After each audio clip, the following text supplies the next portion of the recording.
The world he lived in was destroyed when a gate opened and monsters poured out. He spent his whole life fighting because he had to just to survive.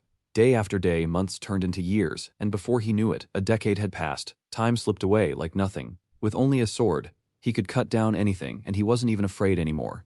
That changed when a massive monster towered over him. The giant told him to give up. The world he once knew had already perished. It was the monster who had caused it, calling him a waste of talent. It demanded he become its sword instead. The man snapped, "Don't make me laugh," and charged. He raised his blade as the giant threw a fist toward him. He sidestepped and sliced through its fingers precisely, but the giant was left unfazed. He moved in to strike it a second time, but instead got swatted out of the air, and he barely managed to block. The giant told him to struggle all he wanted. He was nothing more than an insect to him, bleeding and unable to defend forever. Our hero backed off, then rushed in once more. He leapt for the giant's chest, but its hands smacked him down as if he were nothing. Staggering to his feet, his eyes locked onto a pendant on the giant's chest. It had to be a weak point. The giant raised his sword. The man gripped his own like a javelin and hurled it with everything he had. It blasted through the pendant, pierced the giant's chest, and kept soaring into the sky. The giant's strike froze just short of his head. The monster's chest regenerated, but the pendant remained shattered. Cursing, it screamed and tried to finish him off with the last of its strength, but its body crumbled just like the pendant before it could reach him. Our hero crashed to the ground, covered in blood. Looking up, he spots a shooting star. He says it's a beautiful view and blacks out. We cut to a guy rocking sandals who walks through town when an alarm beeps. He's at the rank B Namsan gate, which requires at least 3 rank C heroes. Staff announce scanning of hero registration and ID civilians aren't allowed. He stands before the Yongsan district in Seoul, looks up, and decides to forcefully break through the gate with just a kick. Alarms then warn about an unregistered hero who just forced his way into the gate, and he's already entered the area. He wanders through a forest until a group calls to him, asking if he's lost. They say they're heading out, and he can come with them. They comment on his clothes, saying he doesn't look like a hero at all. He's way too casual, and he's only carrying a backpack. Is this guy a confused homeless man? He says he hears them, but he literally just got here. They ignore that and say he definitely got left behind. The leader steps in and says he's seen plenty like him. He guesses our guy watched hunts online and wanted to try, but walking into a gate like this is suicide. He tells him to get a hero license and pass the test first, and reminds him this is a C rank gate. Our boy insists he knows they're trying to help, but he doesn't remember asking. He walks away and the others drop it, calling him a crazy bastard. They figure he'll learn soon that gates aren't like what you see online. A shadow falls over him, and he looks up to a giant monster. He slips off his backpack with a sigh as it lunges for his head and says, "It's been 10 years since I last aura farmed." The strike hits where he was, but he's already moved. Then he steps in, and one punches the monster's head clean off. It drops to its knees and blood splatters everywhere. He casually lands and says nothing's changed since back then. He stares at the monster, then reaches out and checks his reflection in the monster's blade, and he looks a little surprised. He then uses it to cut into the monster. He pulls out a low-grade magic stone. In the past, he wouldn't have even looked at such a thing, but now he bags it and zips up. As he stores it, he spots movement to his right. More monsters rush him, closing in from behind. One swings, and he ducks under the blow. Then he clenches the low-grade stone and yeets it, and it blows one of their heads off. As that one hits the ground, the other 2 rush in, so he drops his bag and prepares. Meanwhile, the earlier team wanders the area. The girl wonders what happens if he actually dies, and a teammate asks if she's worried. One says if that guy really is an intruder, control center agents would already be on the way, since this is the Namsan gate rank C. With a gate this rank, they'd send elite B rank or higher agents, and as long as he doesn't lose it and attack a monster first, he won't die, so don't worry. She agrees, and says that disrespectful jerk is probably trembling, waiting for the agents to save him, but actually, it's the monster's trembling. He cracks one in the head. He holds back this time so it doesn't explode. Another comes from behind. He slips aside and its weapon slams into the floor. It notices he's already behind it with his leg raised, and he kicks, tearing out a chunk of its skull and dropping it cold. He grabs the blade again and says that's 3 more magic stones, then digs into the bodies and pulls them out. He bags them and says the haul isn't great. He's at 12 low-grade and 16 lower mid-grade stones. A control center agent spots him and calls for his squad to rush in. They surround him, saying they're from the gate control center. They ask for his hero registration card. If he's unregistered, he needs to come with them. He just asks what the guy is yapping about. The man tells him to just comply, clearly annoyed. Our guy says he doesn't have time for this and calls them annoying. The agent then tells another to get the cuffs and warn that if he refuses, they'll use force. Grabbing his hand, he says if he resists, any injuries are on him, so come peacefully and resolve it. He pulls an Uno reverse and grabs the agent's hand and tells them to stop bothering him and orders them to leave. The others draw their batons. He notes a grade 4 magic seal on them, It might work on an orc, but it's nothing to him. He twists a guy's wrist and drops him. He gives a final warning. If they don't want to get hurt or worse, they should leave now. They still don't listen and charge. He bats aside both batons and dodges a follow-up kick. He drives his knee into one man's side, then keeps the motion and kicks another in the chest, sending him flying. One guard realizes they messed up, hella nervous, and freezes. Our boy glares and disappears from his view. The guard can't tell where he went, and next thing he knows, he's folded in half as a hit slams into his gut. He's still coughing from the punch when our boy asks registered heroes aren't a problem, right? The guard says, yeah, if there's no illegal activity inside the gate, no one gets dispatched. Our boy then asks about rift zones, which throws the guard off. Monsters started appearing all over the world through dimensional passages. Their byproducts became a new energy source, so the state strictly controls the passages and locks monsters behind gates. Arrarits that haven't stabilized into gates yet are called rift zones. Our guy says that if he goes through any gate, they'll still chase him for trespassing or whatever. The guard admits that's right, he'll get auto-reported to the control center and nearby agents roll out. As for rift zones, they're not as easy to enter, and the Hero Association won't ignore it either. Whatever our boy says then nonchalantly grabs the guard by the face who calls him crazy, and he gets thrown back into the trees. Bro Loki seems bored, and says they're nothing special. The guard staggers up yelling he'll kill him, while our boy just walks away. When our hero killed that giant after the pendant broke, he lost consciousness right after. While hearing the monster scream something, he felt himself getting pulled somewhere. He thought he was dying, but when he opened his eyes, he was floating down toward a new body. He asked who it was. The body belonged to Seo Dogen. Dogen introduced himself and said he was dying, and if the man grants his request, he'll disappear quietly. Our hero instantly refused. Our hero then laid it out. 10 years of fighting, betrayed by someone he trusted. The country he lived in was ruined, friends and family dead. He no longer had any attachments to life, so the hero asked Dogen if he was the same. Dogen agreed with one exception. His grandma and Yun Young are still alive, and he doesn't want them to live like that. The hero sighed and asked what he wanted. Dogen brightens and starts to say his wish. Then we jump to the Gasan Digital Complex in Seoul, now called the Hero Complex since most shops deal in gate byproducts. Dogen walks in and picks a store. The cashier greets him and Dogen says he's selling magic stones and pours them all onto the table. The guy is shocked, seeing the blood still on the stones, but stays calm and tells him to wait a moment. He'll sort them. The cashier offers Dogen a coffee and he agrees while the guy still cleans and counts. He finally finishes and says their fee is 40% of the purchase and shows the number feeling cute. Dogen cuts him off. He did the hunting, and their cut is 40%. The guy says that's how it works. He pulls the forbidden Indian seller tactic and tells our boy that the special rate is only because of him. He offers Dogen to take the stones back if he doesn't like it, and our boy is already at it. The cashier then grabs his hand and says there's still a sorting fee. The coffee isn't free either, and that bloody towel was expensive, so he's paying for that too. Dogen says he's got no money. The cashier grins and says they've got a few C-rank heroes backing them. Then he summons his goons. The squad walks in. One asks why they were called and who's making trouble. Dogen glances up. The scarred guy meets his eyes. Next thing we know, the cashier is shivering his timbers as one guy smashes into the counter. Frozen, the cashier stares as Dogen flexes his 30-inch arms. Smoke rises from his fist, and he steps up. Dogen says the fee is 1%, and from now on, it's a fair deal. The cashier wimp nods fast, and Dogen tells him he'll come back next time. At home, he slams the cash on the table, and Grandma and Yun Young are stunned and ask what's with all the money. He says he once lent cash to a friend who was starting a business, and it took off. Grandma doubts he has a friend like that, but he says she knows the neighborhood he grew up in. It's an old buddy from back then, and she nods. Yun Young, his sister, asks if they're rich now. He says, yes, from now on they are, and he pats her head, and she runs around in victory laps. Watching her, our hero remembers the wish made by the original Dogen. It was for his grandma and Yun Young to live in a house safer than anywhere else. He couldn't answer before the original faded, and he woke up as Dogen and has been living as him since. The safest house in Korea costs 110 billion won, although he doesn't owe that one-sided promise once he gets his power back. That kind of money is nothing, so he might as well grant his wish as a side mission. For him, the sword god, this world is child's play, but right now he's weak. Not even 10% of his strength has returned. Someone pounds on the door asking if he's inside. He tells the others to stay put and opens it to two men. They say it's time to pay the 48 million won he borrowed. He recognizes them as the loan sharks the real Dogen borrowed from before he died for Grandma's hospital bills. They say he must have made money from the gate, so hand it over, according to the contract.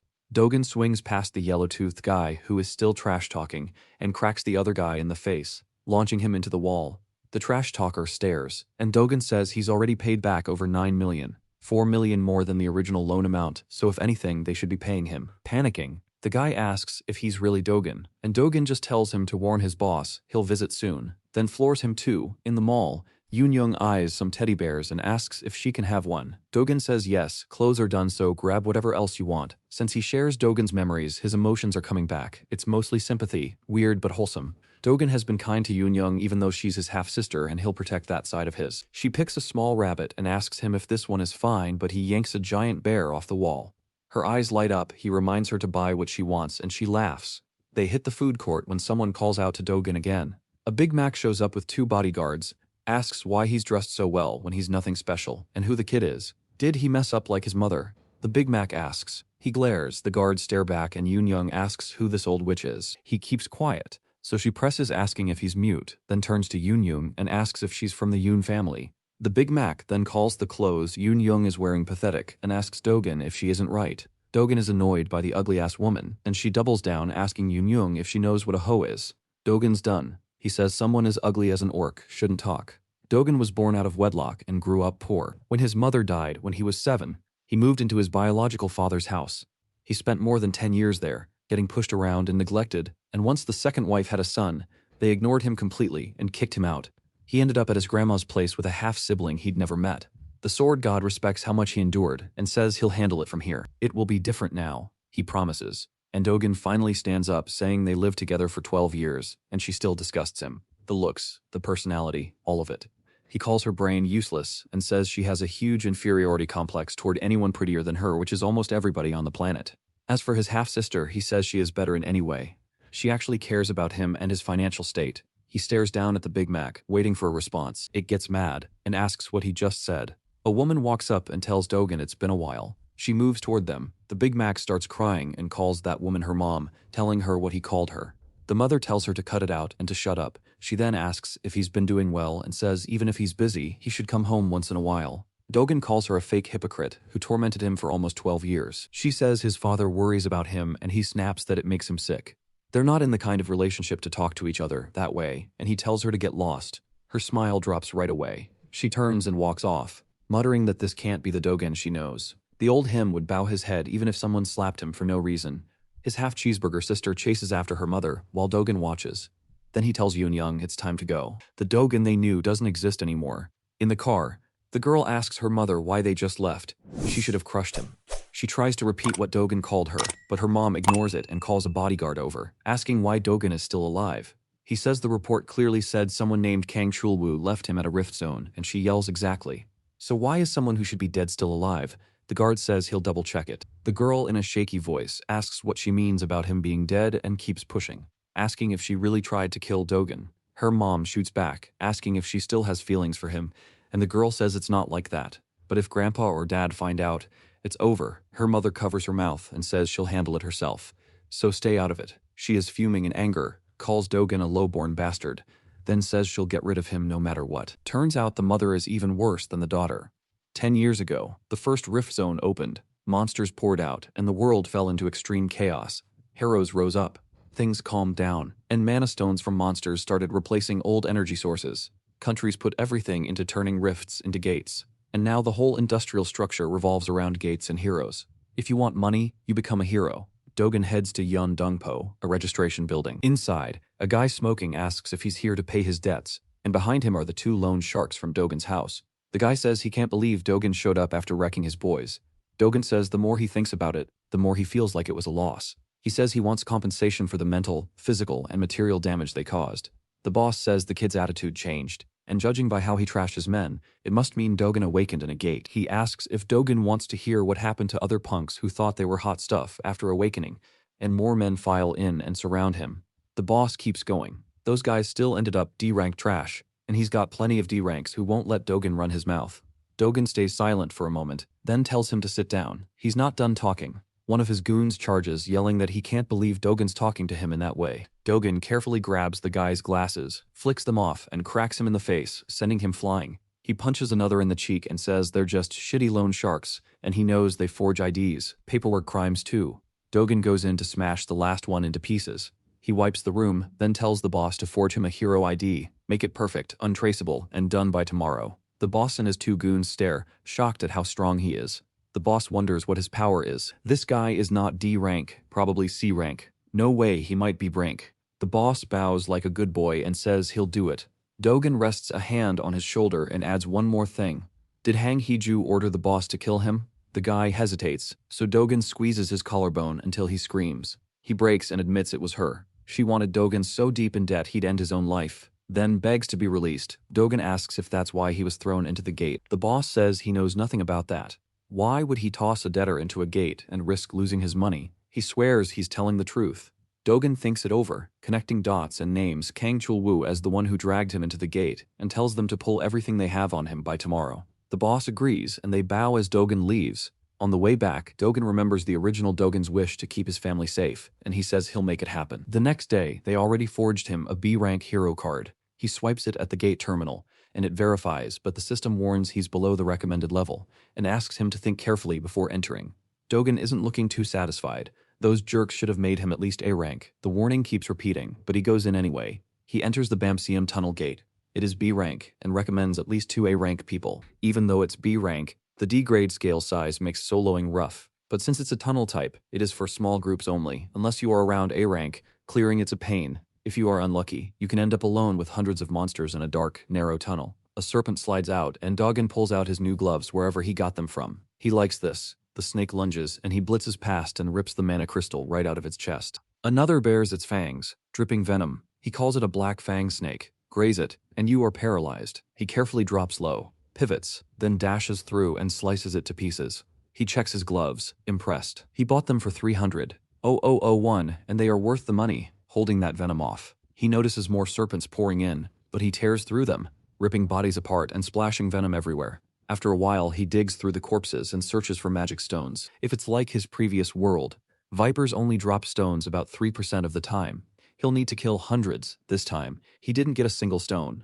He reaches a pile of skeletons with black miasma hanging over them and looks up. The boss appears, a giant black fang viper. He says he wasn't sure where the path was, but this works. He'll finish fast and get out as he charges a strike. He hits the viper hard, but the only one getting hurt is himself. His wrist sprains, and he is pushed back. He only dented the skull and can't believe it's not enough. The viper charges in with its tail and smashes him into a wall. It follows up with a bite, and he barely backsteps away, then rushes in and punches its side again. Still no real damage, which he kind of expected. This one's way tougher than the small fry. Its hide is too hard for punches. If his original strength were back, this thing would be nothing. Wondering what to do, he spots a sword on the ground and decides he'll have to use that one if he wants to stand a chance against the viper. He pulls the buried blade out. It is old and worn out, but he says age is just a number, and what counts is the technique. He says he's borrowing it for a bit, and the serpent charges in. He kicks off the ground and takes to the air. Consider it an honor to be destroyed by my hand, he says, tightening his grip as the monster looks up. He strikes, and a yellow burst of energy lights up where the strike landed, as he is already on the ground and still holding the old, now shattered sword. Shards slice past him. He says if he'd missed that, would have been a disaster. He goes to the corpse and rips out one of its fangs, looks it over, and says it's too short for a longsword, but with some work it'll be usable. This job pays better than anything else, so that's a relief. He leaves the dungeon. Annoyed he wasted so much time on a B-rank gate, saying getting his power back is his top priority, and he's glad his old comrades aren't around to see him like this. Back at the magic stone shop, someone is there to sell some stuff while the clerk says the commission is 40% as usual. The dude complains it's steep and asks for a regular's discount. The clerk says no, theirs is already the cheapest. The gate center alone takes a 5% base on top of the other 45%, and since they don't keep records here, he can commit tax fraud and doesn't have to pay the government. The guy admits that's true, then asks what happened to the clerk's face. Don't ask. The clerk says some crazy bastard wrecked their guards and even him. The customer says that's what you get for trusting C-rank guards. Rank is just a government label. Skill is different. A newbie with a license guarding a shop isn't the same as a hero risking their life in a dungeon. The clerk just wants him to stop nagging and go. The man says they've known each other a while, and if he needs help, just ask. As he turns to leave, Dojun walks in and stares him down. The clerk freezes, shouting that this is the guy who attacked him. The guy looks Dojun up and down, quickly glazes him, calling him tall with a pretty boy face, and asks how he can go around calling himself a hero while beating up civilians. The clerk grins and says this one's a 7-year veteran with lots of connections, so messing with him would be trouble. Dojun tells the guy to mind his business and to get lost, which ticks him off instantly. Dojun asks if he's here for revenge or something. The man clenches his fist, dead serious, but then remembers the #1 cause of death for heroes isn't monsters. It's fights with other heroes. Then his instincts kick in. He tells him he is busy, actually, and backs off, leaving the clerk stunned. The clerk can't believe his bro folded under zero pressure. Dojun just tosses over a bag of crystals and tells him to count it. The clerk is shocked, they're all high grade, and asks who he is. He totals it at 150 million won. Dojun, annoyed after a full day of hunting, says that's it, and tells him to pay up, rent is due. The clerk starts to bring up the commission, but Dojun gives him a look and he shuts up. Dojun says if the fee is 1%, the payout is 148.5. The clerk wants to call him a bastard and say it's 40%, but he'd rather live. So he says he needs his boss's approval for a deal like this. Dojun tells him to hurry and do it right now. The clerk calls his boss and goes over what happened. But Dojun snatches the phone. He tells the person on the line to listen. He wants his money now. The boss says he gets it and asks for his employee's phone back. Dojun glances to the side, flicks his wrist, and sends the phone smashing into the wall. He tells the guy to get the money since the boss agreed. The guy nods and starts digging through bags while Dojun says he hopes their next trade is just as cool. The clerk is left wondering since when a one-sided deal like that was cool. About 10 minutes later, the boss shows up, asking why his guy isn't answering and what that earlier call was. The clerk says he's done, he's quitting and can't take it anymore. The boss spots the phone stuck in the wall, then calls someone named Dojun, says something came up and asks her to come over. We see a woman walking straight toward their store while people stare at her. She is basically a celebrity. She steps in, the clerk greets her and then freezes. He asks if she's really Hyun-Ju Hyun and she confirms. She's Korea's 4th S-rank hero, and he's heard she's the boss niece. He wonders why she's here. Ju-hyun says she's here because she heard a hero has been forcing the sale of mana crystals and giving her uncle a headache, then asks him for the details. Over at Dojun's place, Yoon-young is playing with her grizzly teddy bear while Dojun trains and he groans that even if he hunts all day, he barely makes 100 million. At this rate, he'll be too late. He needs to solo S-rank gates sooner, which means getting his power back. But unlike his past world, mana here is thin.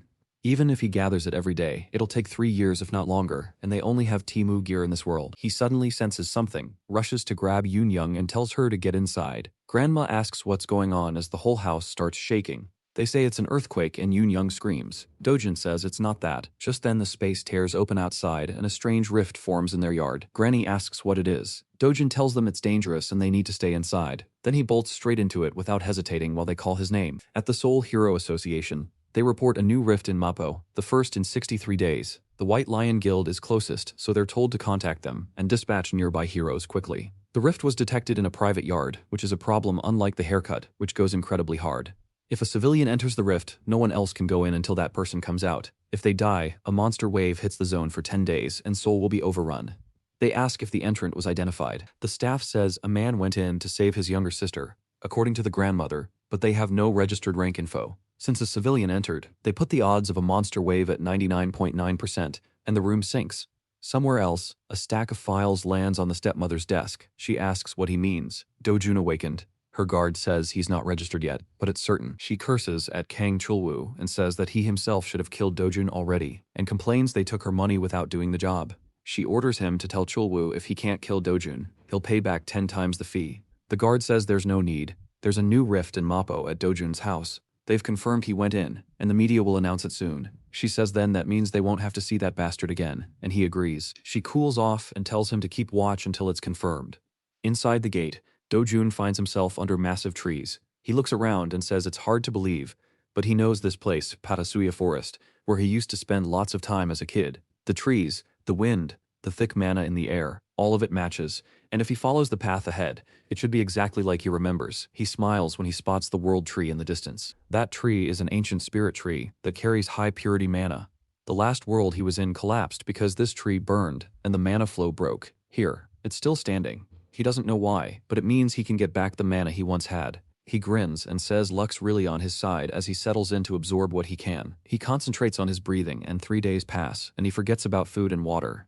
In total, he spends 10 days of just breathing and absorbing mana. His eyes finally snap open, creepy-looking monsters close in. He says these are the ones that burned the world tree before. As they leap at him, he mutters, "It'd be nice to have a water attribute sword," then says it won't matter anyway and raises his hand. He floods it with aura and says he'll crush every last one of them here and fires a mana wave that makes one scream in pain. He stares them down and the others freeze. While they hesitate, he explains that it was a technique which releases mana as a form of chi and makes it explode upon contact, and it's been a while since he's used that much. They start charging a breath attack and fire multiple shots from the side. He throws up a barrier in an instant and lets their attacks bounce off, saying the world tree's safe and now he needs to check how much of his old mana returned. He stands before them as they begin to roar and then immediately grabs two by the mouth, lifts them, and slams their heads together. Flames burst from their heads and the bodies turn to ash, dropping magic crystals. He says that confirms it, and if he keeps killing these, he can also get the undying ember. He smiles, remembering the drop rate was pretty high, and wonders how many they will drop. They swarm him, but he cuts through them with smooth, quick moves. Corpses keep turning to ash until the place finally goes quiet. He sees an undying ember on the ground, picks it up, and says he's glad it dropped. He crushes it, which sparks a flame in his palm, and he shapes it into a ball. He says he'd love to draw more mana from the world tree, but his body can't handle more yet. There's only one method he can use now, which is to absorb the ember. He presses it to his chest and switches his mana into a fire attribute. Flames pour out, even from his mouth. Embers used to be nothing to him, and now it takes him 10 minutes to absorb just one. He looks at the rest scattered around, swings his hand, and keeps absorbing, hoping it speeds up. For now, he will absorb as long as he can. Back at his house, a crowd gathers around the rift. A man, Bang Seongwoo, is pissed, saying because of one crazy bastard, they might all be doomed. Another guy with him, Kim Hyunwoo, says not to hate him too much since he did it to save his little sister. Seongwoo says that was probably just something he said. He probably heard it's easier to awaken in a rift zone and rushed in without thinking. If he wanted to die, he should have done it alone. Hyunwoo asks what the guildmaster said. Seongwoo says the usual wait for the wave, and he wonders where the guildmaster even is. Rifts popped up at the same time in the US, China, basically everywhere, and the guildmaster is probably busy because of that. It's the first time anything like this has happened, but he heard they managed to control it early in those places. Seongwoo's fuming, saying they're the only ones who got screwed over because of one bastard. And if that guy shows himself, he'll smash his face in. It hasn't been a couple days. It's already been 28 days since Doojin went in. The Hero Association has already issued a level 1 monster wave alert, prepping for a wave, and if Doojin doesn't come out within 2 days, then someone cuts the television. None other than Hwang Chang-seop. He tells his guy that the civilian is definitely Doojin. The assistant, Yoon-gu, says his men confirmed it. Chang-seop asks the odds of that bastard coming back alive. Yoon-gu says if he's a civilian, there's no need to talk about possibilities. It's not even 0.1%. Chang-seop smiles and says, there's no way Doojin's a civilian. The association's got it wrong and doesn't have the info. Every other one of their guys got flattened. He asks the odds if Doojin's an awakened. Yoon-gu says it depends on his rank. Hard to judge. Chang-seop gets it. Being good at fighting and surviving a rift aren't the same. Yoon-gu then mentions that Doojin has 2 family members and suggests kidnapping his family. When Yoon-gu asks what he thinks, Chang-seop says to treat them well for now. If Doojin dies, they'll sell the family's organs. If he lives, they'll claim they took care of them and tack on new debt. Inside the rift, Doojin's been absorbing embers for who knows how long. He's taken in hundreds. He can use fire mana whenever he wants now. And his fire resistance has shot up. Looking at the fire attribute alone, he's now stronger than when people called him the Sword God. He touches the world tree, thanks it for helping him again in his past, and even now, then sweeps up all the monster's magic cores. He says he might never see the tree again, but if they meet, and it's in danger, he'll protect it to pay back the mana it gave him. Back at his house at night, he steps out of the rift and checks the ground. It is too quiet. There are no signs of any presence within a kilometer. Maybe everyone evacuated for the wave. He senses a slightly strong presence in one direction and takes off immediately. He spots Seongwoo and Hyunwoo, and judging by their outfits, he recognizes them as the same guys from the last gates. Getting caught would be a pain. He gathers fire in his hand and throws it into the air. It drops nearby, dramatic pause included, then blows up completely. Hyunwoo and Seongwoo hear the sound and leap toward the fire, wondering why a fire started out of nowhere as people already gather around calling for the fire department. Dojin notes his shot landed exactly where he wanted. Then he asks Cusack if this is a flame even he would admire. In his old life, Cusack was the continent's strongest fire mage. Hyunwoo suddenly tells Seongwoo to wait. The rift looks off. It's fading. So they sprint back. They stop. And Seongwoo realizes if it's disappearing, that means it was cleared, while Dojun heads up some stairs and takes one last look. The next morning, the news announces it. The Mapo rift vanished. It's been 29 days since the homeowner entered alone. The Hero Association was bracing for a wave, but the gate closed instead, and they're investigating. They also mention that an unexplained fire at a junkyard near the site broke out. People on the street say the dude must have died inside, and it serves him right for going in. Dojin listens to them yap, thinking how senseless it is to talk like that about someone who could be dead, and how if he didn't clear the rift, Seoul would be a war zone now. He looks up and wonders if he will see the tree ever again, and remembers there's something else he has to protect. He walks into the loan shark office and finds two guys smoking. They're saying that since Dojun's dead, the old grandma and the kid are finished too, and the boss isn't ordinary. He'll squeeze at least 10 times what he's owed. They say the old woman is whatever, but the kid's going to grow up pretty, so the boss will use her in various ways. Dojun walks in and asks where their boss is, and they go quiet. Outside, a car pulls up. Changseop comes in humming and says now that bastard's dead, he can finally sleep. Then asks Eungu about the schedule. Eungu says there's a lunch with CEO Beak and nothing in the evening. Changseop tells him to call Madam Kang, say he's coming tonight, and to get the new girls ready. He walks up the stairs when he sees one of his men getting thrown past him into the wall with blood splashing. He breaks into a sweat. Then he's slammed to the floor too. He looks up. Dojun's there. Dojun isn't playing and tells him to crawl like a dog from where he is and leans back with his feet on the table like he owns the place. While Changseop is shivering with fear and Dojun asks if he went deaf, Dojun tells him to bark, saying trash like him doesn't deserve to be treated like a person. The boss gives a weak-ass bark, then starts barking loud with all of his passion, while his men have to stand there and listen. Dojun rolls his chair over and tells him to bark even louder. He says, the guy acted nice when he was scared, then tried to stab him the second he saw an opening. He calls him despicable and asks if he thinks he hasn't dealt with bastards like him before. Changseop screams he'll be loyal like a dog, and to spare him, so Dojun kicks him in the face, sends him flying, and blood pours. Dojun calls to Iengu. From now on, Iengu's the boss. Don't work like a dog under a bastard like that, he says. And backstabbing your higher-ups isn't a big deal for guys like them, so he tells him to go ahead. Iengu nervously says the boss has wide connections. If he suddenly becomes boss, people will think it's strange, so please spare him this once. Dojun asks why he's being annoying and says they're the ones who stuff people in drums and dump them in the sea. He knows all of it, and if they won't do it, he can throw them into a monster gate instead. The crew looks rattled while Changseop begs for his life again. Bowing and yelling he'll do anything for the rest of his life. Dojun says it's cleaner to cut him off now to avoid trouble, and he wonders if he's gotten soft. He reaches out a hand, the boss brightens, apologizes, and says he'll serve him as his master. But Dojun burns his hand with fire and says this is his last chance. He burns the entire hand off and it crumbles to ash on the floor. The man screams, clutching his arm. Dojun warns that if even a small scratch shows up on his family, they're all dead, and he orders them to protect his family 24 hours a day for the rest of their lives. Officially, the news and the government, as well as the Heroes Association, registered Dojun as having vanished alongside the rift, at a McDonald's with his little sister. He figures it's better not to reveal he's back. They already treat him as a dead man, and speaking up would only cause trouble. On the upside, Changseop should find them a new place soon, so he'll take it easy and get ready to move. Yoon-young eats and says she's happy they're moving. Dojun says that means she can go to kindergarten like other kids. She goes quiet. That one hits hard. Then says she doesn't want to kids will make fun of her for not having a mom or dad. He tells her it's okay. She doesn't have to go. No need to deal with kids like that. They'll just go straight to school next year. She lights up and asks if she really can skip kindergarten, and he says yes, even thinking about a good private school, so no one bothers her. Last night, Dojun asked if Eungu was really letting them stay at a motel. Eungu said the motel belonged to their company, and it was safe. But Dojun told him to forget it and open the door. Yoon-young ran over and hugged him, crying, and Grandma was just relieved he was alive. He was surprised, then smiled, and said he was glad to be back. Back to the present. Yoon-young asks if he's a hero, and when he asks if she'd like that, she straight up says no. Heroes fight scary monsters and sometimes die, and she and Grandma just want him to stay with them for a long time.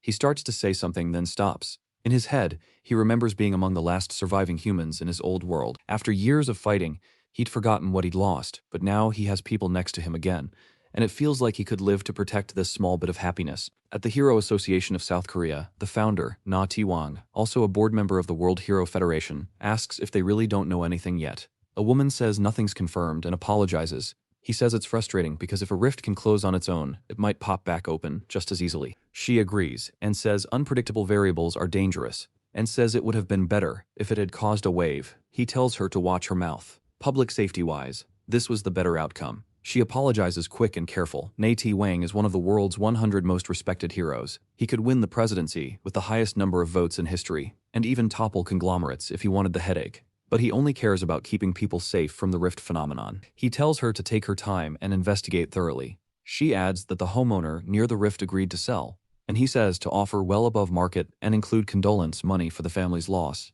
He checks his laptop and notices rifts appeared in other countries at the same time. This could be serious. The woman mentions China and the US have theirs under control, but the UK is the problem. Their top heroes are busy at other rifts. So in the UK, there are only bums. A notification pops up and he goes, "Oh shit." She asks what's wrong, and we see there's a rift wave outbreak in the UK. Meanwhile, Dojin heads downtown to the magic gem shop. The delinquent at the counter greets him while having his left hand under the table, probably gooning, then realizes it's Dojin and screams, calling for the manager. A new manager reads the newspaper and asks if Dojin's the guy who made them price gouge while he was gone. Dojin says perfect. He's got a lot to sell and wants someone in charge to handle it. He drops the bag and it lands heavy, and the guy says that it's probably full of crappy unrefined stones, and says they don't do business with him. Leave. Dojin asks if he's really refusing to trade. The manager says a 1% commission is a huge loss for them, and he won't deal with Dojin again, so take the stuff and go. Dojin laughs and says he'll regret it. The manager scoffs about how the other shop's prices make sense because of the distribution chain, then says there's no point explaining it to someone uneducated and tells him to get out for good. Dojin kicks the bag, and the stones pour out. The delinquent and the manager freeze. One of them is a hero-tier magic stone, and the market hasn't even set a price yet. It is basically owner's choice. Dojin says if they don't want it, forget it. The context for the hero stone is that in Mexico, the drug lord Kurzimon was breaking down magic stones to make drugs when one exploded and awakened him as a hero. Best lab accident in history. That type of stone became famous for triggering hero awakenings and boosting magic, which is why people call it a hero magic stone, an ultra-luxury item. The two can't believe what they're seeing, and Dojin tells them to put the stones back in his bag as he gets ready to leave. The manager suddenly says he didn't know Dojin was chill like that and asks Dojin to wait, hands him a coffee like a peace offering, while the delinquent wipes down the gems carefully. The manager says the commission is way too low. Dojin tells him if he doesn't like it, forget it. The manager tells him that's not what he meant, he is just curious. Dojin says it's because he's annoyed, and the manager bows his head immediately and apologizes. Dojin adds he is sick of apologies and tells him to just say if they're matching his rate or not, and the clerk mutters that Dojin's rotten and rude. Fine, the manager says, then starts yapping a whole paragraph. But Dojin ain't listening to all that and cuts him off. He doesn't want to hear it, and if the guy doesn't like it, he's leaving. The manager still tries and asks for 9% because they're taking a big loss. Dojin says then don't take it. The manager starts pleading and keeps dropping the number. The haggling drags on so long the clerk basically zones out as it goes on. Finally, the manager drops to his knees. Dojin says he'll be generous and put it back to 1%. The manager agrees while internally exploding, and Dojin casually flexes that he's got about 7 more bags like this. Both of their jaws drop in synchronization, and the manager tells the clerk to grab the contract right now. Dojin checks his balance and says at this rate that $110 billion, one house isn't out of reach, but gates alone won't get him high-grade magic stones. If only he could roam rift zones freely for a while. Both their phones start blaring. The manager wonders if a wave broke out, and Dojin pulls up the news and sees the UK just had a rift break. As Dojin reads the news, he calls them pathetic, those without any power. He used to rush into any rift anywhere, no matter the country or the association. But he's not living like that anymore. Cut to a family dinner. He brought them out for good meat in a nice restaurant. Grandma whispers it's too expensive and not a big deal if they skip it. Maybe it's a bit much. Dojin tells her he made a lot of money this time and to eat as much as they want. Yoon tries a bite, her eyes light up, and she says it's fire. Grandma still looks uneasy, so Dojin doubles down and basically orders everything. She asks how they're supposed to eat all of that. He says to eat to their heart's content and make sure she's full. Yoon offers her a piece and says it's amazing. Grandma takes a bite, brightens up, and agrees as they continue eating. A familiar face walks in. It's Hyun, she calls out to Dojin and asks for a word, so he turns around and she says she knows he's a hero. He's not simping and asks if she can't tell. He is eating with his family and tells her to come back after he's done eating. She pauses, wondering if he even knows who she is, then moves to the waiting area, wondering what kind of a man this is. People start whispering. She's a global superstar and an S-rank hero. They say she definitely belongs in a top 10 most beautiful heroes Reddit tier list and wonder who she's waiting for, while she can't get over what kind of a guy he is to make her wait. Sitting there, she thinks back. 2 months ago, he came back alive from a gate. People thought he awakened then. He was even reported dead in a recent rift. Yet here he is. One look and a few words from him. Loki made her tense up. Hitting S-rank in under 2 months is unheard of. An oil tycoon blew years on mana stones and still needed 5 years after awakening to reach S-rank. There is no way he's already S-rank, so he must have something unique. The chairs scrape back. Dojin's family is getting up to leave. Hyun walks over, but someone else steps in first. Dojin looks up, surprised, as a man says he thought he was seeing things, but he wasn't. How did Dojin crawl out of that gate? It's Kang Chul-woo, the guy who we have heard so much about. He says that he knew Dojin was a pest, but turns out he's a cockroach. Hyun can't believe Chul-woo of all people showed up. He gets right in Dojin's face. Dojin brushes him aside and asks Hyun if she had business with him. No time for his drama. Chul-woo turns, wondering what this is, then freezes when he sees her. Dojin tells Hyun he'll hear her out, so do him a favor. She asks what kind of favor, and he asks her to grab a taxi for his family. He tells her they'll talk later. He's got business here and a debt to collect right now. And Chulwoo starts grinning at him with a hyena smirk. Outside, Joo-hyun tells her family not to worry about Doojin and to head back. She waves at Yoon-young, calling her cute, and they leave. Inside, a loud slap shakes the room that even makes heads turn. Chulwoo just got smacked, turns, and asks if Dojin wants to die. The waitress tells them not to fight in here, but Chulwoo swings at her and tells her to get lost. She falls. The whole place starts yelling for him to get out, and he shouts back, asking if they all want to die. Doojin steps in and nails him in the face. Chulwoo gets his head smashed in. He grits his teeth about to pass out, then drops to his knees.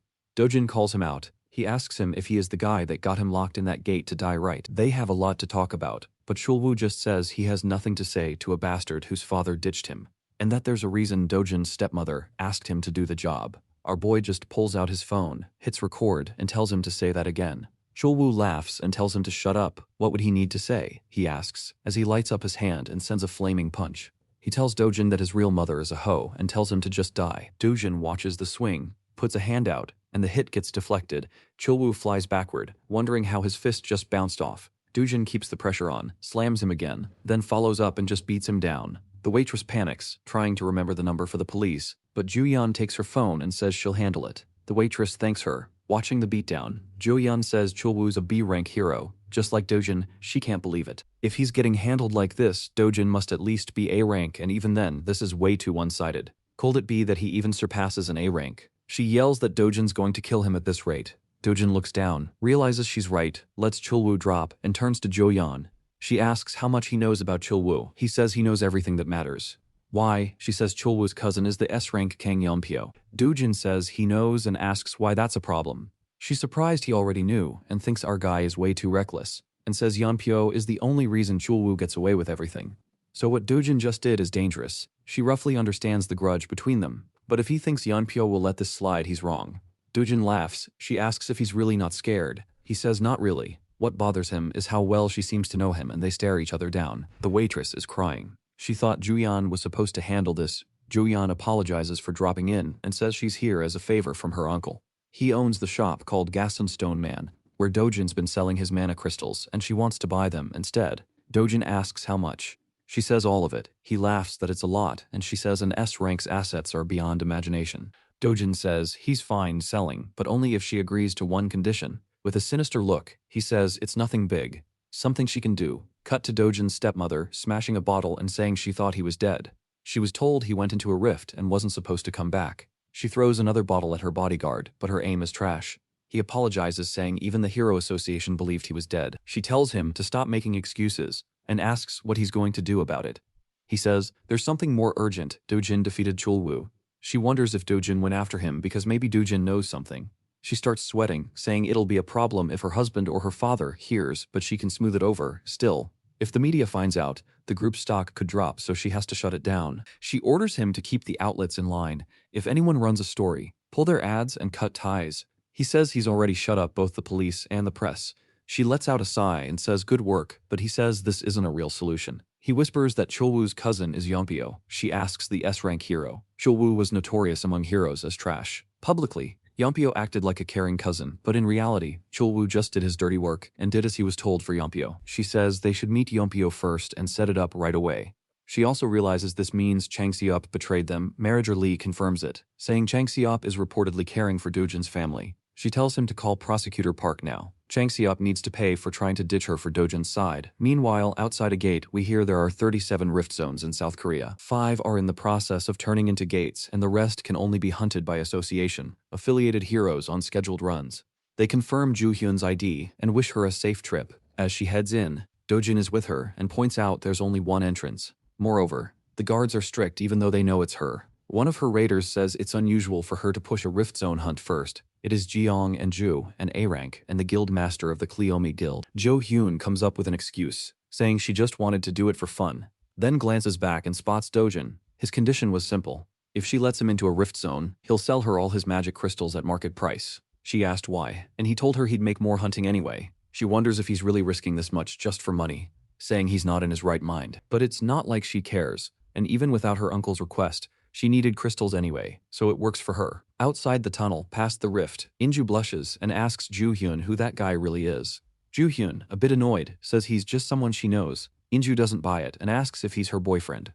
Joo-hyun says no, she owes him a favor, and brought him to pay it back, which surprises Inju, asking how an S-rank can even owe someone. The air suddenly feels tense. Everyone notices, even Dojin, and they snap into formation as a huge chicken dives in overhead. Inju yells it's a cockatrice, and Jo-hyun quickly tells everyone how to defend. As Dojin sprints past her, launching himself straight at the chicken without caring about the plan, she shouts his name. The team stares as he packs aura into his fist, going for the first strike. He activates his firepower and slams it into the cockatrice's face. The hit goes off and the monster smashes into the ground. He lands in front of it. There's a deep fist dent, and the cockatrice lies still. The team gasps, including Jo-hyun, wondering if it died in one hit. Dojin says not yet, lifts his foot and says it will when he does this, then stomps the life out of it. Inju asks who the hell he is. Jo-hyun tells her, just a strong dude. Inju asks her if she is serious. Does she even know how few heroes can drop a cockatrice in one blow? Jo-hyun tries to play it off, saying if it's just knocking them down, even her sister can do it. Inju is still tweaking, asking her if they were even watching the same thing. She saw it, and it was mid-air, one straight punch, and it couldn't even dodge. Jo-hyun is trying to figure out what he is now, and what happened to him in the rift. She says they need to change the plan, and she's heading to the center for a bit. She walks up to Dojin, and he says he's not sharing his loot with anyone who didn't help.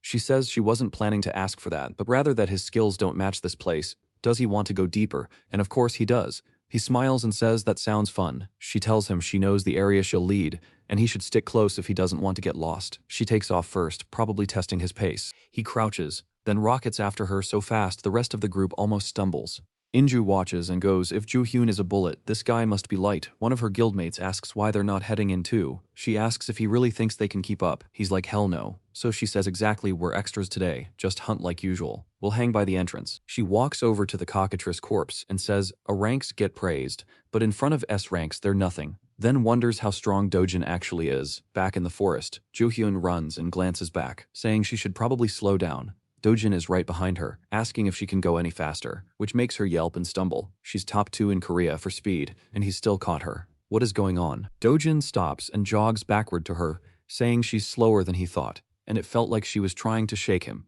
She blushes, asks why he thinks that, while gasping for air, and he looks up, spots a mountain, and asks what that is. She says that's where the Rift Zone's boss is. He asks what she means, and she explains Caesarion, a 20-meter beast that looks like a wyvern. Don't even think about fighting it. They'd need at least 3 S-rank heroes to bring it down. He asks if it drops the Sang-Sang grade mana crystal. She says it does. It is an imaginary grade just below the highest grade, and she asks if he's even listening. She calls him a maniac, and asks if he is seriously thinking about taking it down, and he just sprints off, while she can't believe it and goes after him, yelling for him to wait, but he's already headed straight for the boss. A little later, Jo-hyun arrives and just stares. The Caesarion is lying dead in front of her, and she asks what the hell is going on. Dojin pulls a knife to extract the stone, and she goes over it being an extremely powerful boss. Evan Park-hyul, an S-rank known for hunting one, tried his first Caesarion with 30 A-ranks. Everyone died but him, and he barely made it out, basically a nightmare run. He returned with another S-rank and 200 A-ranks. They hurled spears to pin its wings. Hyul led the charge. The beast roared and threw most of them off. They finally killed it, but most of the heroes died. And his mega guild, Sweet Life, still hasn't recovered 3 years later. Dojin glances at her and says she didn't help so she doesn't get a cut of his stone. She wouldn't have believed it if she hadn't seen it herself, that this guy dropped the infamous Caesarion in a single strike. He lifts out the mana stone and says he doesn't need a guide anymore. He'll handle it from here. She asks if he's really leaving the Caesarion's byproducts. Besides the stone, the feathers and claws are academically valuable. He says they're not worth his time. It's more efficient to go get more stones, and tells her to take them as a guide fee. She looks at the bird and says she doesn't need them either, trying to keep some of her reputation. Back at the entrance, bags are piled up and everyone's staring at them, stuffed to the brim. Guildmate says that guy borrowed a giant backpack, and it came back completely full. Can you believe it? Their whole guild would need at least 20 hours of non-stop hunting to match that, with what's inside more like 3 full days. They wonder who he really is, even ignoring the speed and the quantity. If Dojin is right, and he soloed a Caesarion without special gear or a suit, he's the strongest hero in Korea, maybe the world. She looks back uneasy as Dojin strolls in carrying a couple more bags. Even if they told people about this day, no one would believe them, but just to be clear, Don't mention any of this anywhere. They laugh nervously while Ju-yeon walks over and starts talking to Do-jun. The others think they're totally flirting and joke that they should have known when she brought a random guy here, and that he must be good looking to not look plain next to her, and that they look like a handsome couple. Wait, Inju can tell it's not right to call it flirting though. He's being pretty rough with her, which she never thought anyone would do to Do-jun. He drops a heavy bag into her hands and heads out without even saying goodbye, which surprises Inju. Inju asks if he really left all these backpacks behind, and Do-jun says, yeah, she told him if people found out he beat a Caesarion, he'd be famous overnight, but he just told her he hated attention and told her to handle it.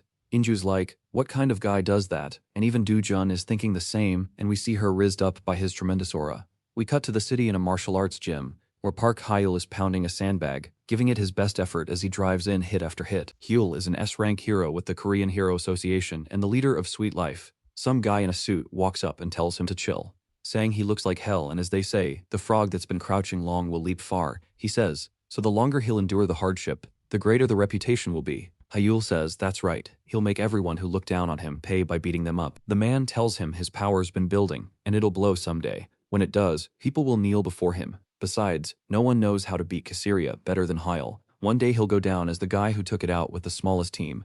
Hyul laughs and self-glazes. He really is the one who knows best, he says. He glances at an old group photo, remembers how much weaker the guild is than 3 years ago, but says he's still the only one who can bring down that giant monster bird, and his underling agrees. Elsewhere, files and photos about Do-jun are laid out. Rank hero Kang Youngpyo, Chul-woo's cousin, looks over the papers and asks if he is the guy they are looking for. His guy confirms it, and explains how Chul-woo tried to get rid of Do-jun by sending him into a rift a few months back, but Do-jun awakened in there. The client was Hong Hee-jo, executive director of T Group and the second daughter of W Group. Youngpyo asks why someone that rich cares about a nobody. He explains Do-jun is an illegitimate child of T Group, taken in at 7, then kicked after Hong Hee-jo had her own kid. Youngpyo says, smirking, that family doesn't even matter in the rich people's world, and as he gets up, asks how much money Chul-woo took. His advisor says 3 billion won, and Youngpyo says that's too little. He heard Chul-woo ended up a mess, burned all over, blind in both eyes, barely alive. Youngpyo says whoever did that to him was ruthless. If it were him, he'd have chopped him to pieces and crushed the skull. His advisor adds, there's a rumor that Yu-yeon helped Do-jun during that incident. Kang freaks out, demanding to know why she'd help him and what their relationship is. Bro is jealous. The guy says he's not sure, but says her statement to the police shut the case down quietly. Youngpyo yells at him to find out now. If it's not romantic, there was a deal, so the advisor panics and runs out, telling him he'll find out. Youngpyo grips his club, bending it in half, then slams it to the floor. He figures Hee-jo's people will come to him next to finish what Chul-woo couldn't, but actually he doesn't mind. And the guy makes a creepy face thinking she's loaded with cash, so he will be paid plenty. Meanwhile, Do-jun walks alone at night toward his new place. As expected, hunting in rifts pays better than gates, but for now he'll need Wu-jeon's help to get in and out, and he thinks about how to cut that dependency. Back then, Kuyeon told him if she sells the Caesarian magic stones now, people will find out who really killed it and question her skills, and the media will bother them non-stop, so she'd rather keep it hidden and she'll hold on to them for now. And that was when Do-jun dropped his huge sack onto her hands. Right now, he needs another way into rift zones without relying on her. He arrives at the new place Chang Seob set up for him to rest. The second he steps in, something feels off. He checks the shoes at the door and knows strangers are inside. He opens the door and there they are. His little sister spots him and runs over, yelling for him, while the group of men in black suits stare him down. Do-jun asks who they are and why they're here. The man introduces himself as Prosecutor Park from the Seoul District Prosecutor's office and asks if Do-jun knows someone named Hwang Chang-seob. Do-jun stays quiet while his sister holds on tight. Park announces Do-jun is under arrest for participation in HC Capital's illegal high-interest lending run by Hwang Chang-seob. At the prosecution service, Do-jun sits alone in an interrogation room as he notices Park walking in mid-call, telling the person on the call that Do-jun and Chang-seob both behaved compliant, and asks for his regards to be sent to Director Hong. Then he focuses on Do-jun. The reason he became a prosecutor is to wipe scum like him off the streets, he says. Then a stack of files is slammed on the table and he tells Do-jun the charges listed against him alone would get you rotten in prison for 10 years, and thanks to Hwang Chang-seob's testimony, they already have enough to prove them. Do-jun just stares at him, hitting the mute button. Park yells at him, asking if Do-jun really thinks he is lying. Do-jun cuts him off. Hong Hee-ju, it's her, isn't it? Park freezes, then plays dumb. Who? Hong Hee-ju. Do-jun goes quiet again. It's clear Chang-seob's side has already been crushed. He kept quiet to keep things from escalating, but not anymore. Park gets in his face and says that Korean prosecutors are no joke, and Dojun's life is over. While Dojun thinks how this bastard is done and something in Dojun's eyes may make Park flinch, he stumbles back, sweating. He curses, about to slap him across the face, but the door opens and another officer asks him to step outside. In the hall, Park grabs a report, asking if the device is broken. The officer says it's fine. The awakening scanner shows Dojun is a civilian. Park can't accept it, and the officer tells him he isn't sure why the result is like that either. Intel from T-Group said otherwise, and the guy even knows the name Hong Hiju. Who the hell is he? Back in the room, Dojun sits with his hands bound, and he now knows why people call Korean prosecutors mad dogs. Dojun considers just destroying the place and going somewhere else with his grandma and Yoon Young when the door opens again. Ju Hyun walks in and asks what he's doing here. He says he doesn't know either, and she tells him not to do anything reckless. If he uses his powers now, it'll screw him over later. He looks up and asks if she's here to help. She says not exactly, but now that she knows he's innocent, it changes things. If someone's framing an innocent person, someone has to fix it. He gives a faint smile, and she leans in to whisper. The Hero Association is launching an investigation.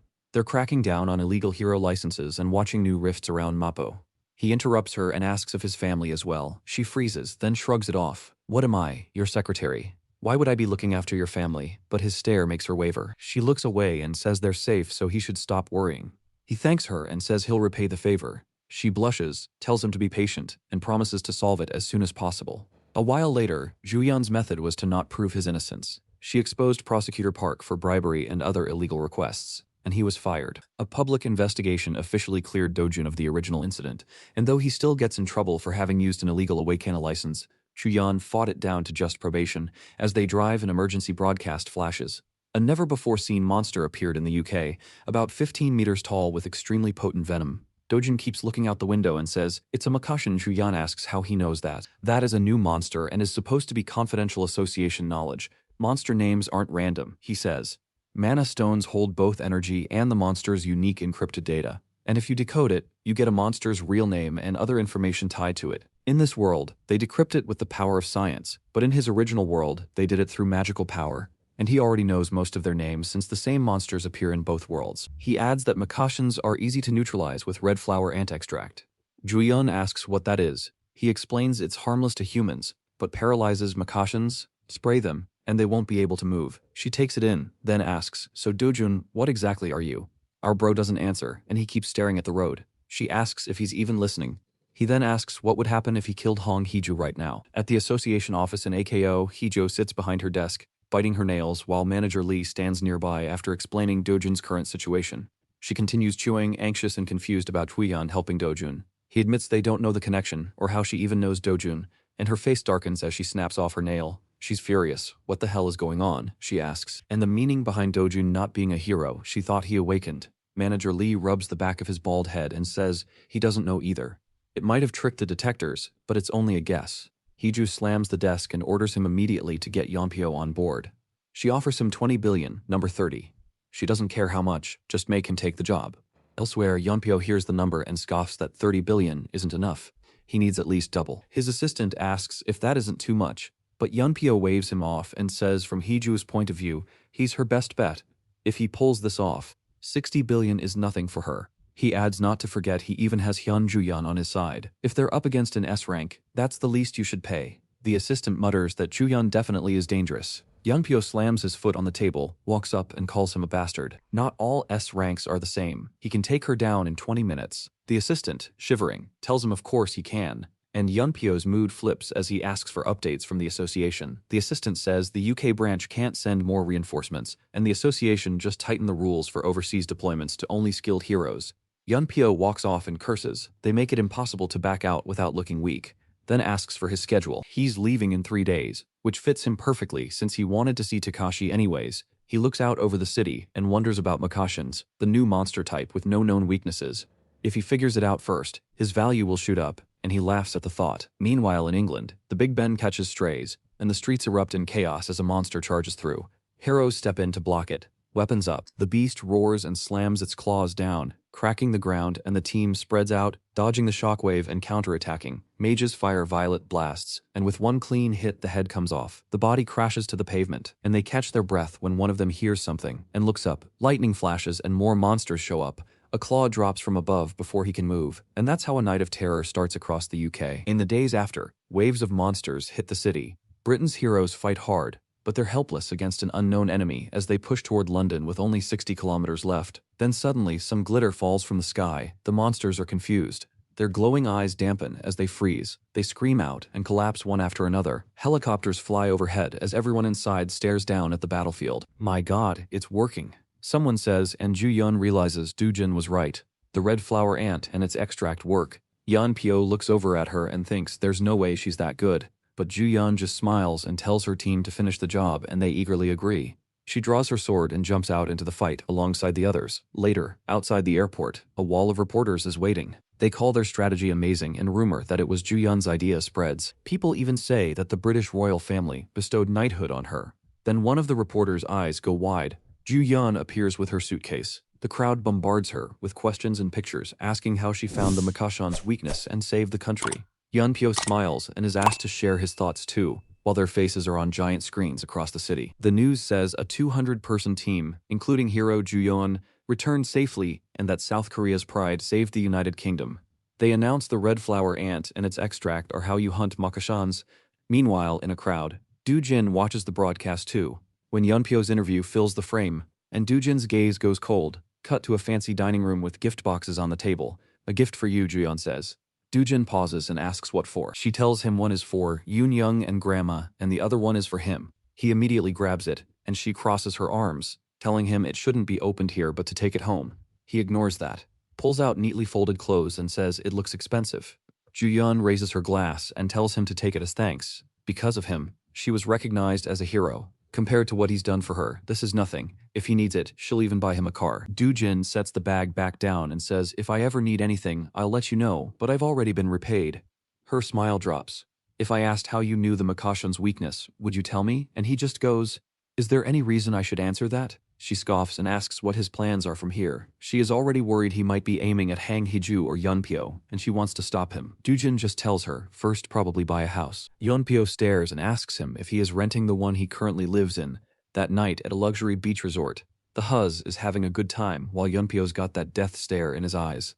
His mind is back in England, and he can't get over how Ju-yeon behaved. She's completely different now, he mutters. She figured out the monster's weakness, but it seemed like she was hiding how she learned it. A few days earlier, on a private jet, Yunpyo asked her about Gajan and if he took down a prosecutor by smashing his head while Cheol-woo was there. Ju-yeon, sounding annoyed, told him that Cheol-woo was the one who started it. He tried to kill someone in a gate and failed. Yunpyo let out a bitter laugh, called Cheol-woo an idiot, blinded by pocket change. Then he leans in, telling her, he's still my cousin, which means I've got every reason to handle Dujin myself. Yunpyo stared at him and then turned away. Do whatever you want. It's none of my business, she said, while Yunpyo studied her, wondering if their relationship wasn't that serious after all, and she added that there was no need for her to interfere. He's not buying it and is convinced there's something going on between her and Dujin, while he takes a slow sip of wine. Cut to England, one of the zones that were wrecked after the recent wave. The UK Hero Association has people sweeping the area, trying to grab as many mana stones as they can before the second wave. A hero sighs that if they had red flower ant extract, even D-rank guys like them could have taken down a Makashan. His partner nods. If the first wave had been stopped, this place would be a gold mine. But once an area gets hit by a wave, it can't be used as a gate anymore. A faint sound makes one glance back. He says, he just got a weird feeling in his balls, like someone walked out. The other tells him that the strike team's only been in there 5 hours. Mana crystal thieves will show sooner or later, but for now, just stay alert and keep watch. The portal suddenly cracks with odd lightning. They turn their heads and a man in black armor steps out, who looks a lot like someone we already know. He's not one of ours. One guard says, not a hero, not even a hunter. He tells his buddy to call HQ. Before they can move, the man raises his hand and green rings of light blast out, pinning both guards into the air. One of them flings 3 daggers and yells for him to die, but the rings of light bat the blades away. The man calls the attack pathetic. He clenches his fist, twisting their arms around and crushing them with invisible pressure. The man raises his hand and opens up a rift which summons a phone where a percentage is displayed. It's already been 10 years, and you still haven't even reached 20%. He asks and wonders if it failed even after he triggered his dimensional rift. For now, he decides to increase his mana first. One guard, barely conscious, asks who he is. The man just ignores him and rips his limbs off, then decides he'll start by wiping out the weak bugs. In Paju, South Korea, Dojun strolls across the grass, calm and unhurried until a strange noise makes him stop. The ground erupts and worm-like beasts with saw-toothed mouths burst out and surround him. Dojun crouches by a hole, sets his palm to the ground and counts the amount of monsters. 26 within 100 meters. He smiles and a bright sphere of energy flares in his hand. He wonders how many will survive as he tosses the fireball into the hole. The ground goes quiet. Then a chain of blasts rips through the tunnels as the worms are blown out of their homes. Watching them fall, he smirks, like he's not about to be covered in worm juice. At the Hero Association HQ, a man asks what kind of a person they are dealing with. Min Hongyi says the guy is a young man who is hard to deal with, and they receive confirmation that he indeed is a hero. Chairman Tai Wang asks if the hero measuring device didn't say he was unmeasurable, and Hongyi tells him they never received an answer about that. Vice Chairman Park Seung-chul hates that. He calls Dojun arrogant brat. When the association asks questions he should answer, Tai Wang lifts a finger. There's one more thing. What else do we know? Hongyi says not much, except that it all started because of a malicious plan by Kang Chul-woo. Dojun keeps cutting down the worm monsters. Hongyi runs through his record. He survived a near-fatal gate incident, took brutal revenge on Chul-woo, and cleared the new rift in Mappo by himself. Dojun keeps fighting and uses his firepower to drill a hole through one of the creatures. The only thing certain about Dojun is that his strength is beyond anything they've handled. Hongyi explains, so he's untamable, but the real deal. That's what you were saying. Hongyi nods. There's more. He applied for hero certification. Dojun said he had a guarantor and told them to skip the procedures. Tiwang asks if the guarantor was from inside the association. Hongyi nods again. An S rank, he named Han Ju-yun. The room goes quiet. Dojun is finally done with the worms and looks at his new hero ID. He is Korea's 8th S rank. Thanks to that, he can hunt as much as he wants in the rift zones. Tiwang bursts out laughing. He was informed Dojun got his license and went straight to the Paju rift zone. He calls him amazing. Hongyi says he certainly is, then Sung-chul interrupts, asking if he went alone without backup or a guild into a level 2 rift. Tai Wang and Hongyi remain unfazed. Sung-chul leans in again, fired up. He suggests that if that Dojun kid comes out alive, they should announce his identity and promote him. He's Korea's 8th S rank after all. Hongyi shuts the idea down. We can't assume he wants that, he says. They should ask his opinion first. Sung-chul shoots back. The world's unstable news of another S rank would give people hope. He asks the chairman if he doesn't think so too. Tai Wang thinks for a moment, then sets a palm on the table and gets up. He decides to meet him in person, face to face. Cut to Dojun. The guy found even more worms and drives his foot into one of them. It looks like he wants to do this all day. More monsters pour in, trying to surround him. Dojun glances right as one moves to flank, and his hand lights up with a hot flame. He surges forward and swings 360 degrees around himself, which cuts all creatures surrounding him down at once. As he lands, the worms fall one by one until they all lie lifeless on the ground. His palms still glow as he flicks out the fire and mutters that the mana consumption isn't as small as expected.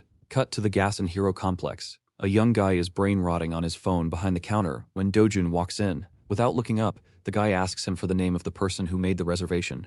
Dojun drops a bag on the counter and says he wants to see if it can be forged into a weapon. The guy tells him reservations only. Try somewhere else. Dojun points out they were just on the phone and that he told him there were lots of reservations free. But the guy snaps that they're fully booked and the local craftsmen are all top tier. Dojun grabs him by the collar. The guy yells, asking if he's crazy. And Dojun asks if he's the owner. I am his son, he shouts. Then get your father. I came here because I heard this place is the best, Dojun says. Flustered, the kid retreats and calls for his dad.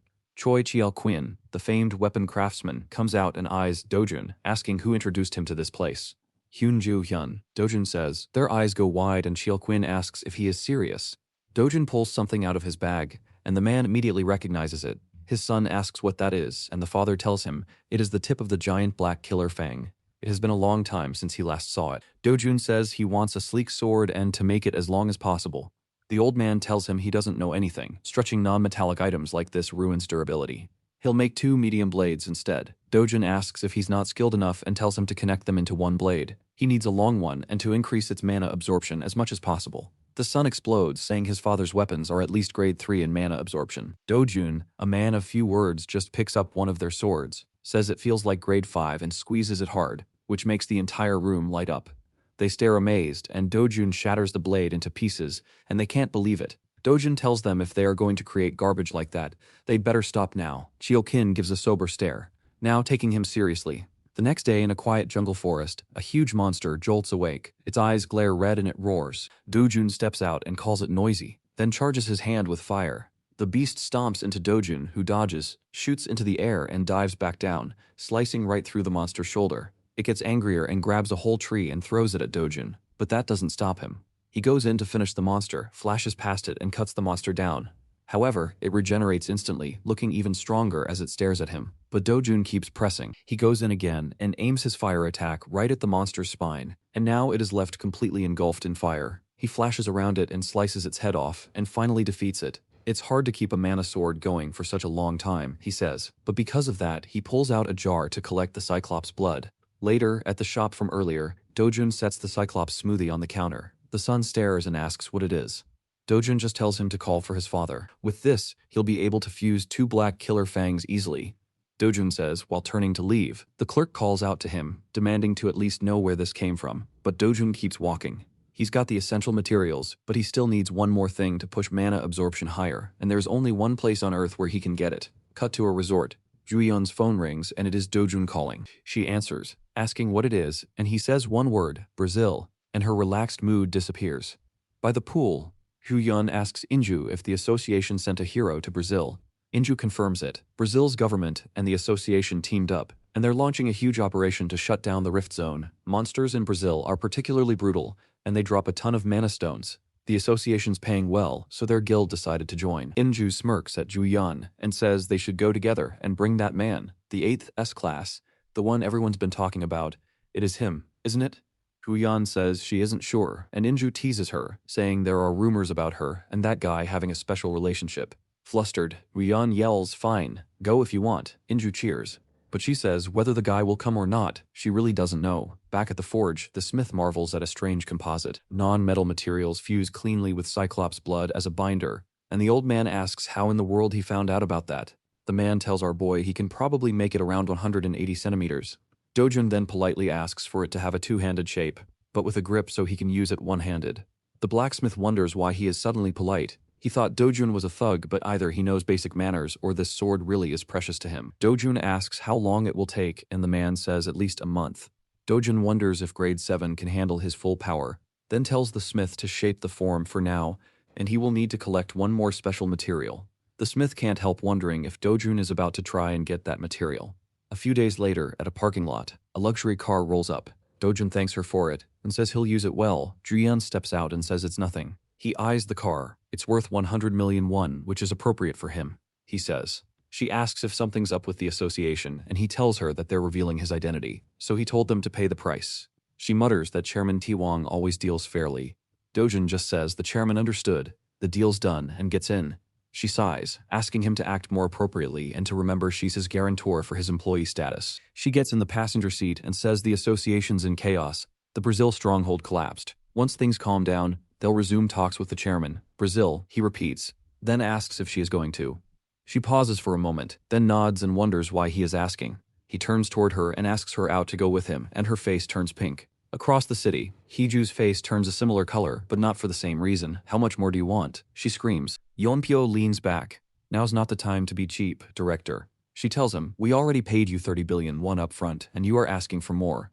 When are you actually going to do anything? Yeonpyo just smirks and asks who else would have taken that job. He leans in and says her intel is old, so he'll toss her a freebie.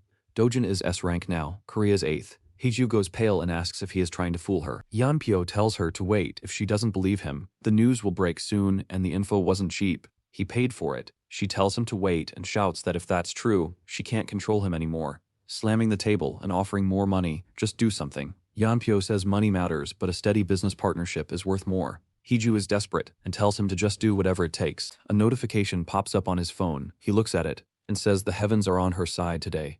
When she asks what he means, he grins. There's a perfect chance to kill Dojun coming their way. The next day on the flight with 5S ranks aboard, comments on social media hype the Brazil operation, saying it will be over in seconds. Among them is Jang Seong-ho, who once carried his group to first place alone. Park Heel, who people believe to just be in there for money since his guild crumbled. Hyun Ju-yeon, who people call damn sexy, as well as Kang Yeonpyo, also just there for money. And lastly, Dojun eating noodles while people argue about his skills, wondering who that guy even is. With that, the airline announces they're about to land in Brazil. Cut to Sao Paulo, the Brazilian Hero Association. In the control room, one confirms the Korean team just landed, some even skipping the hotel to head straight for a rift. They were the fastest to respond, as expected from a nation like Korea. But they wonder, what if the Koreans figure it out? There are no everlasting secrets, just keep a lid on it until the operation ends. The reason for the panic, Brazil's national treasure, Hero Moraes, was killed by something unknown. No monster, but something humanoid. The black box footage is clear. It happened near the Santorium rift, and nobody actually knows what went down there. Elsewhere in a dim briefing room, Ju-yeon asks where Dojun is. The reply, he's still on the plane. She's confused. They all got off together, so why didn't he? But Dojun just says his destination was further, and he is headed for Santorium. Ju-yeon stares, suspecting he is really about to go to the most dangerous rift alone. At the briefing, an associate runs through the plan, 2 days to adapt locally. Then each team deploys to their requested rifts. Ju-yeon leaves the hotel and hops in a taxi, but Yeonpyo catches the door and reminds her the schedule hasn't even started yet. She says there's a place she needs to check. He asks where that is, and she reveals it is Santorium. As she drives off, he thinks about the place. Even Brazil's association told them to avoid that area. She and her team arrive to find Dojun already there. She demands to know why he rushed in. Without looking back, he says he waited. They were just late. She tells him, if he'd told them sooner, they would have been there way earlier. Anyways, what are they even here for? She asks. Blue Croco, he says. She asks if that was seriously the only reason he came this far. He asks if he needs another reason. Ju-yeon reminds him she's 3 years older. He asks what that has to do with anything, and she tells him to show some respect. He asks if she wants things to get awkward or what, and if so, she can speak formally by herself. Their team finds it surprising he is actually bossing her around and wonder if it is really okay for them to just barge into a rift zone like that. One says that it looks like the newbie is taking the lead, and another corrects him. There are levels to newbies, and they aren't all the same. Dojun might be the most legendary one they've seen. Ju-yeon asks if Dojun came to shut down the rift. He says he's here to gather materials. Why shut it down? He'll squeeze it for all it's worth, as she wonders what kind of materials he is talking about. A claw tears out of the dark. No one saw it coming, but one of them manages to block its strike, and they yell to get into formation. The armored creature steps out. One trembles, saying it's way worse than the pictures. Isn't this a bit dangerous? They ask. Dojun tells them to move aside. He draws his blade, remembering what Chialkun said. Getting a blue Croco's heart with bare hands won't be easy. That's why he lent his prized sword to him and told him to use it to gather materials. Dojun falls into a stance, flashes past the monsters in the blink of an eye. They don't even realize it themselves as slashes all around their bodies appear. One guy's face lights up, saying he knew it, while others stare in shock at his insane strength and the monsters lie defeated. Later, the group takes a break, sitting in front of campfires. They talk about Dojun and how he took down the blue Crocos in one hit. Counting how many he killed wouldn't even be possible, and he tells them to keep it quiet. But Dojun even took down the giant Cassirian bird all by himself. He is definitely not your average hero, which shows as Dojun is cooking up some Resident Evil steak in a pan. Ju-yeon asks if he's already finished collecting the monsters' hearts, and he points toward multiple ice containers behind them. She wonders what exactly he is planning to do with all those hearts, and asks him what kind of meat he is grilling anyway. He tells her it's the blue Croco's meat, which shocks her, and he even doubles down, asking if she'd like some. They have prepared plenty of food, and she wonders why he would eat something like that. But he tells her if she doesn't want to eat it, then she doesn't have to. Inju wonders if that stuff is really edible and safe to eat, and she too wonders why he isn't just eating what they brought. To everyone's surprise, Ju-yeon picks up a piece of meat with chopsticks, and Inju asks her if she is really about to eat that. She digs in and tells her he said it was delicious, so she takes a bite and is surprised. It actually tastes good. Inju asks our boy what his secret sauce is, wondering how he managed to charm Juan like that. She has never had a boyfriend and doesn't open her heart easily, so she asks him to spill it. He thinks back to his past life, back at the Imperial Academy. He wasn't even 20, and yet he already rizzed Lady Maisel of House Grain, as well as the daughter of House Leslie, Luenda, and lastly, Veronica. He was basically known as the serial Rizzler, and Inju screams, asking if he is even listening. He turns to her and says, "Honey doesn't chase bees," and she freezes. It is the cringiest thing she's ever heard. And even Juan spits his meat out. Back in Sao Paulo, Youngpyo's assistant gives him the report. Youngpyo can't figure Julian's intentions out. The operation hasn't even started, and yet she rushed out there all of a sudden alongside Dujin, and even her guild went along. He asks if there are any valuable monsters near Santarém, but his assistant doesn't know. The Brazilian Association just told them it was extremely dangerous there. The phone rings, and Youngpyo picks it up. It's Hiju, and the first thing she does is scream at Youngpyo, asking if that Dojin bastard is still alive. He tells her to calm down and have a Snickers. Why she is always rushing him, he asks, and she tells him her father has probably already seen the news about Dojin's S-rank awakening, and soon will insist on bringing him back home. Youngpyo tells her no wonder she is panicking, but having finally found her as a proper business partner, he will not disappoint her now. Dojin will absolutely never return alive from Brazil. She is relieved, telling him that's what she wanted to hear, and he tells her to hang up then and contact Takashi immediately.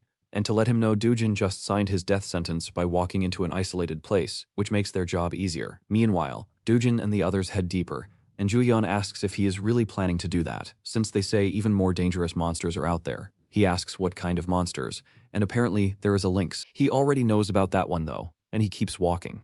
As she isn't really surprised he already knows, she decides not to stop him, but asks him to please wear these. She explains they are earplugs. If he is charmed by a lynx's cry, it will paralyze his mind. Didn't he already know that? He tells her there is no need for that, and she calls after him saying not to underestimate them like that, but he doesn't turn back. At night, they are still walking around the jungle looking for monsters, as they get spotted by one from above.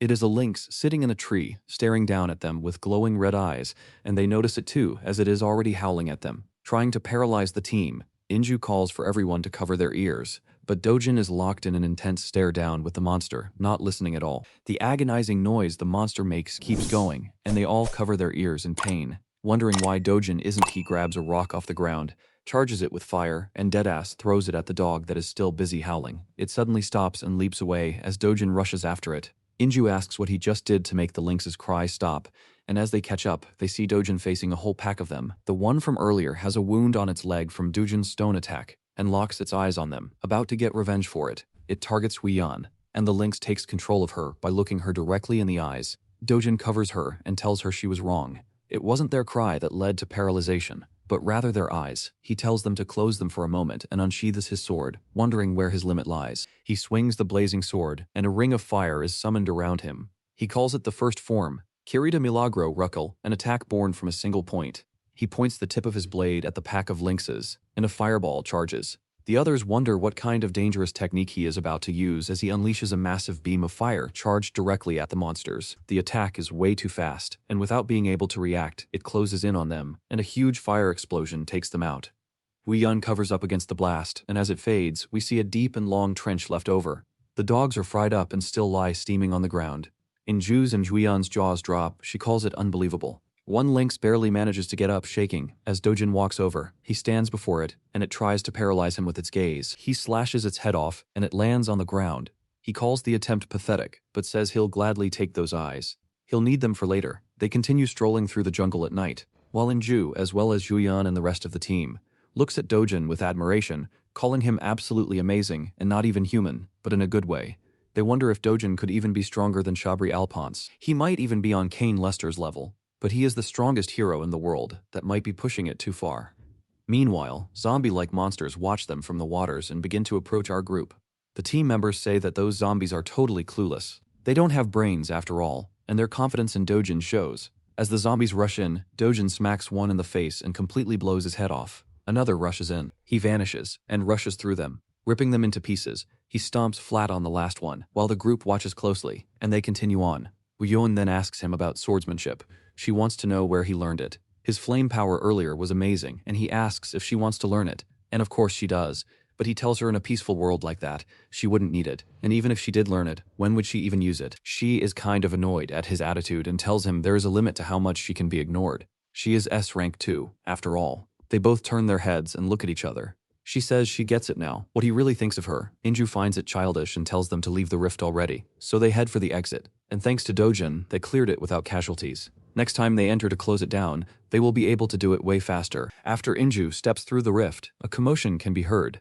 Someone is talking Japanese. She recognizes the voice but doesn't understand, steps through, and sees Dojin holding Julian, which no one expected. Before them stands Ryoma Takashi, who once was part of the mafia and is now the S-rank guild master of Togoku. He says that today he is finally going to have fun with Julian, and now Dojin is in the way. He gets up close in his face and tells him to get lost, or else he'll kill him. Dojin tells him it looks like his companions don't even like him much, and Julian asks him if he can understand Japanese. Dojin says yeah, roughly. The actual reason he understands is that the old Dojin studied it, and he inherited his memories and knowledge. The mafia boss asks what the hell the bastard is talking about, and his delinquents tell him to apologize right now, asking if he even knows who he is dealing with, and they start to explain. Dojin cuts them off saying he isn't interested and tells them to get lost. They stare off, and Inju recognizes him. His guild is ranked top 5 in Japan, and he is known for his thug-like temper. so she tries to make peace, telling them to both calm down, but the mafia guy tells her this is no place for a bitch like her to interfere, and her guys try to back her up, asking how he dares call her that, and she tells them to shut up too and not make things escalate even more. She introduces herself as Jeong Inju of Korea's Violet Magnolia Guild and tells him to settle this calmly. He responds by saying he has never even heard of that low-life guild,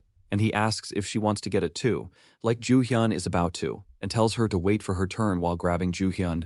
Doojin steps in and tries to protect her, but he quickly gets punched across the face, and the thug tells him to sit tight for now.